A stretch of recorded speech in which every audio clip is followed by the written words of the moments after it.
안녕하세요.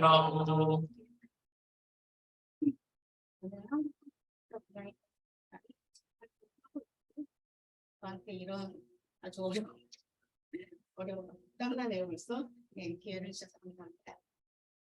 사실 저는 교회 예배를 평생 봐본 것이 5손가락 안에보다 더 적게 드는 사람인데요.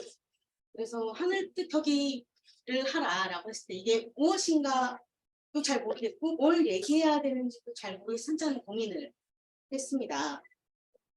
사실 제가 힘들 때 강상훈 목사님이 저한테 와서 손을 잡고 기도를 해주셨어요. 사실 기도만 안 해주셨어도 제가 못한다 이렇게 했을 텐데 기도를 2번을 해주셨어요. 제 기억에 무려 2번을 해주셨고 그래도 제가 고민하니까 화이팅을 한 100번을 외쳐주셨어요. 이러지 마라. 제가 아직 고사를 했을 텐데 더 이상 고사를 하지 못하고 작년에 하겠다고 이 감사의 마음과 구원의 뜻으로 하겠다고 말씀을 드렸고요. 이제 그러면서 이게 하늘의 뜻이구나라고 생각을 하고 준비를 해보았습니다. 네. 오늘 우리는 베드로전서와 요한복음서를 함께 읽어보았습니다. 요한복음서에서 예수님은 베드로에게 내 양떼를 먹이고 양떼를 치우고 그리고 베드로의 자신을 따르라라고 말씀을 하십니다. 그리고 베드로전서에서 베드로는 또 이를 따라 장로들에게 하나님의 양떼를 기쁜 마음으로 먹이라라고 이야기하십니다. 모두가 서로 겸손의 옷을 입으라 말씀하고 그리고 하나님 그 정신을 똑바로 차리고 악마에 맞서 싸우다 보면 고난 끝에 우리를 온전하게 하시고 굳게 세워주시고 기초를 튼튼하게 하시고 좋은 말씀 이렇게 쭉 좋은 말씀 잘 될 것이다 이렇게 말씀을 해주십니다. 그래서 읽다 보니까 이게 내용이 좀 이어지는 거여서 다행이다 뭔가 이해할 수 있는 위의 내용이구나라고 생각했고요. 일단 이 내용들을 쭉 보면서 제 눈에 제일 크게 들어온 것은 양떼라고 하는 단어들이었습니다. 교회에서 양떼라는 말은 사실 계속 나오고 여기서도 심지어 양떼가 나오니까 저는 양떼에 대해 생각을 해보았는데요. 계신 여러분들은 양떼가 누군가에 대해 생각을 해보신 적 혹시 있을까요? 여러분이 베드로라면 양떼를 뭐라고 생각하셨을지 그리고 만약에 베드로의 교인들에게 양떼를 얘기할 때 그 양떼가 무엇이었을지를 한번 생각을 하면서 오늘 같이 얘기를 나누었으면 좋겠습니다. 저는 사실 좀 이제 신자가 아닌 입장에서 교인이 아닌 입장에서 좀 더 현실적으로 생각을 해보았는데 그래봤자 어차피 예수님은 모든 사람에게 예수님이기 때문에 비슷했던 것 같고 예수님 전 인류를 양떼라고 이야기를 하셨을 것 같아요. 신이니까 일단. 근데 아무리 예수님이 너에게 양떼 이렇게 이야기를 했어도 베드로도 어차피 한 개인의 인간이고 우리도 이 인간의 입장에서 양떼를 치고 먹이라 했을 때는 사실은 특정한 누군가를 아주 쉽게 떠올리게 되었을 거라고 생각합니다. 뭐 어쩌면 우상임 목사님이 저를 보고 양떼구나 먹이고 이렇게 챙겨야겠구나라고 생각을 하셨을 수도 있고 또 다른 사람 또 누군가를 보고 그렇게 생각을 하셨을 수도 있을 것 같습니다. 이렇게 생각을 쭉 하다 보니까 사실 다단계 피라미드 같이 이렇게 생각을 했는데 위에 이제 예수님이 있고 예수님이 베드로와 사도들에게 양떼를 치고 먹여라. 이들도 또 밑에 있는 장로들에게 치고 먹여야 한다. 이 말씀을 쭉 전하고 이렇게 쭉쭉 내려왔을 것 같은 생각이 드는 거예요. 피라미드가 꼭 나쁜 것은 아닙니다, 여러분. 그래서 전 그 맨 끝에 있는 작은 단위들로는 나나 내 가족이나 내 이웃을 생각을 해보게 되었습니다. 그래서 오늘 하늘 표기의 제목은 오늘 우리 가족의 안부를 묻습니다 라고 지어보았습니다. 누구보다 먼저 먹이고 돌보고 말을 건네고 들어야 하는 그 양떼들, 이 가족이라고 생각을 했는데요. 저도 이야기를 나누려고 하는 것을 생각해 봤습니다. 보통 생각을 해보면은 사람들을 처음 만나서 하는 이야기는 어떻게 지냈어? 이 질문을 많이 하잖아요. 근데 저는 이 안부를 묻는 얘기가 엄청 많은 내용들을 포함하고 있는 거예요. 어떻게라는 말이 사실 밥 잘 먹었냐? 뭐 회사 잘 다니냐? 뭐 옆자리에 있는 그 사람하고 싸우지 않았냐? 건강은 어떠냐? 이것들이 다 포함되어 있는 말이고 어떤 대답이 나올지 사실 모르는 말이잖아요.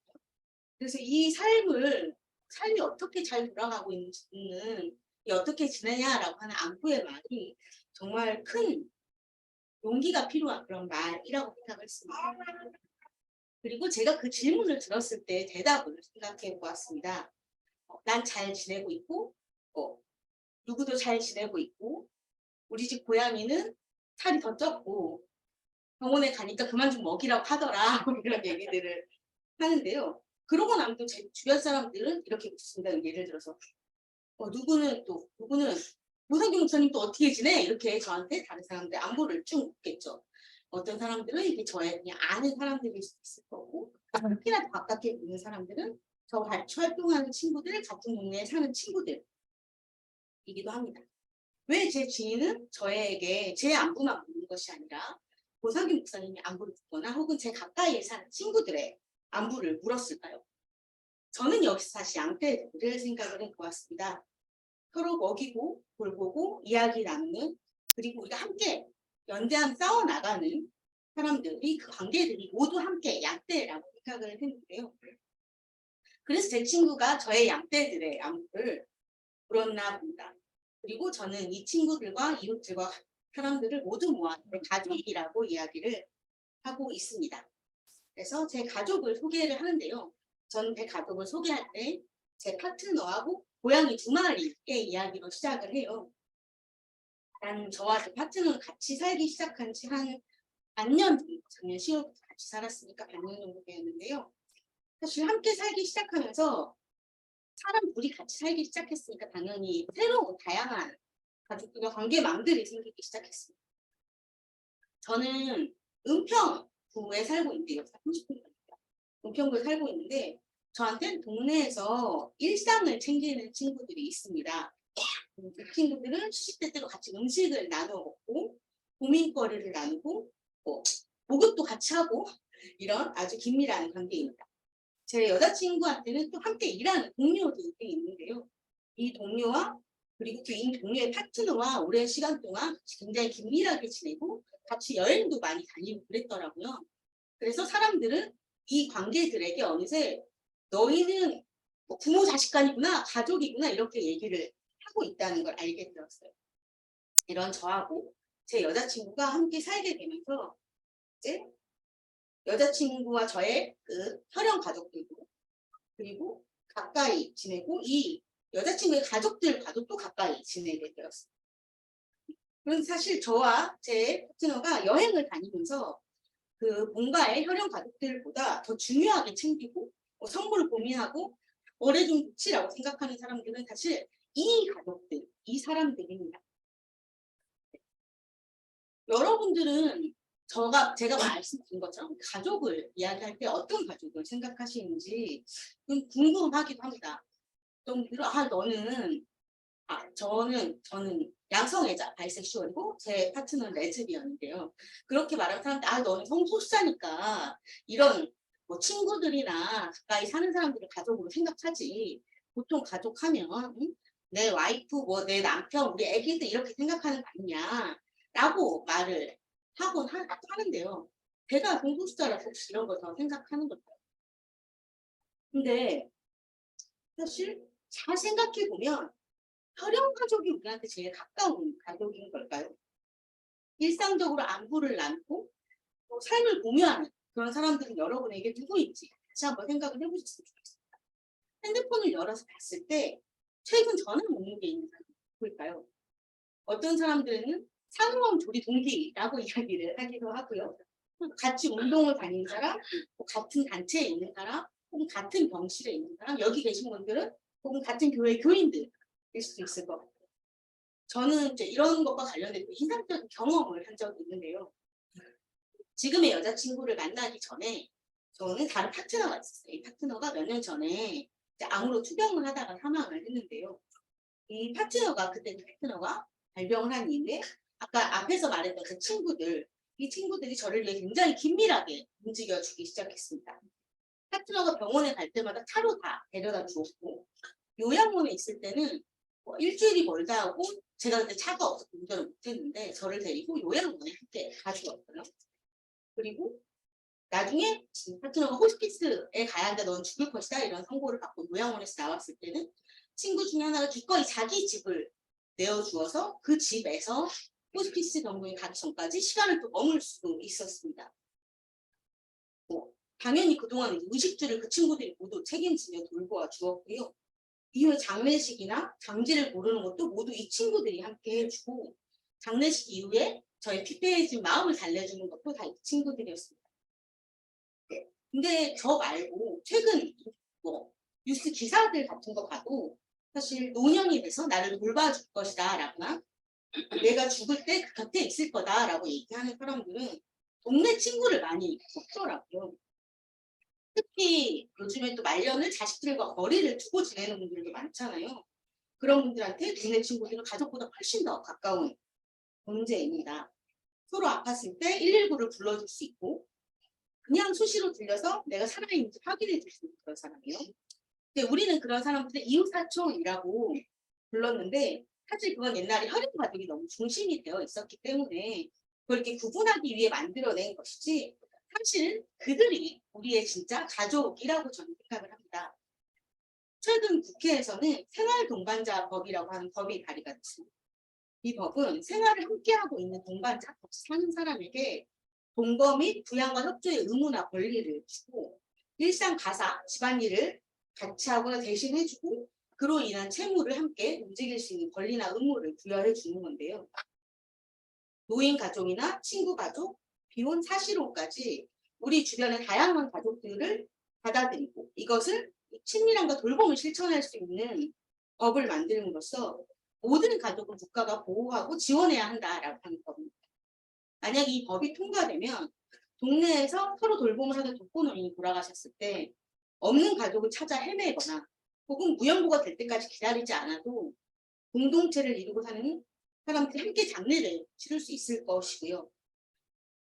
같이 살고 있는 친구가 응급실에 갔을 때 가족들, 멀리 사는 가족에게 급히 연락을 하기보다 내가 보호자다라고 당당하게 이야기를 할 수 있을 거고, 동성 커플들도 이제 서로의 건강보험 부양자, 피부양자가 될 수 있을 것입니다.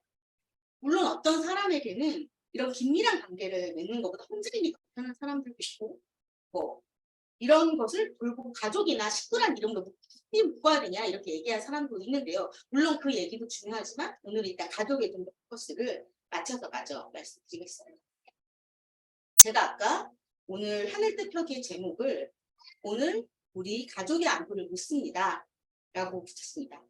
그래서 가족이 무엇인가를 얘기를 해봤고, 우리에게 가족은 무엇인가, 그리고 오늘날에 사람들이 이야기하는 제가 이야기하고 싶은 가족은 무엇인가 이야기를 해봤습니다. 내 가족들을 다시 말씀드리면 내 일상과 안부를 묻고 챙기는 사람, 혹은 내가 알몸으로 화장실에 넘어졌을 때 이 수치스러움을 무릅쓰고 전화를 할 수 있는 사람, 여행 갈 때 고향을 맡길 수 있는 사람, 가끔 인생의 방향을 의미할 수 있고 나의 노년에 말년에 함께 서로 돌봄을 이야기할 수 있는 사람, 그것이 2023년 오늘 우리가 이야기하는 가족만의 가족. 그러니까 이제 저희가 성경 말씀을 거듭거듭 이야기하지만 또 이 성경 말씀에서 다시 한번 베드로는 하나님이 양떼를 먹이라, 양떼의 모범이 되라, 그리고 걱정을 하나님께 맡기고 잘 살아라, 하나님이 여러분을 돌보고 있다, 정신을 차리고 깨어있으라. 모두 형제 자매도 같이 고난을 겪고 있으며 하나님이 고난받은 여러분을 친히 온전하게 하시고 굳게 세워주시고 강하게 하시고 기초를 튼튼하게 해주실 것입니다 라고 이야기하십니다. 다시 전 여기까지 쓰고 다시 앞을 제가 읽어보면서 이 말이 나의 소중한 사람들과 또 소중한 사람들의 소중한 사람들과 서로 잘 돌보고 존중하고 함께 살아간다면, 그리고 삶의 다양한 어려움을 함께 나누고 겪어간다면 우리의 힘듦을 잘 이겨낼 수 있고, 그리고 더 나은 삶을 함께 살 수 있을 것이다 라고 예수님이 이야기한 것이라고 있습니다.